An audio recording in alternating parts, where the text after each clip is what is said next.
નમસ્તે ખેડૂત મિત્રો, તમે જે રીતે વિડીયોમાં જોઈ રહ્યા છો કે ભાઈ અળસિયાનું ખાતર તૈયાર થઈ ગયા પછી તેને કેવી રીતે અલગ કરી અને સાઈડમાં કાઢવામાં આવે છે.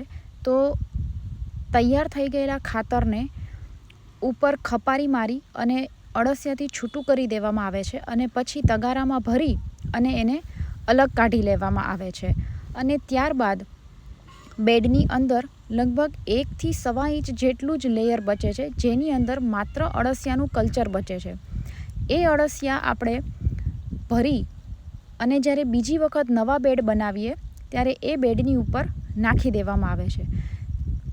તમે જોઈ રહ્યા છો કે અળસિયાની જે ક્વોલિટી છે આપણી પાસે એ જ અળસિયા છે જે ખેડૂત માટે સરસ મજાનું પોષક તત્વોથી ભરપૂર એવું વર્મી કમ્પોસ્ટ અળસિયાનું ખાતર તૈયાર કરે છે, જે દરેક ખેડૂત ભાઈઓ માટે આ ખાતર વરદાનરૂપ છે.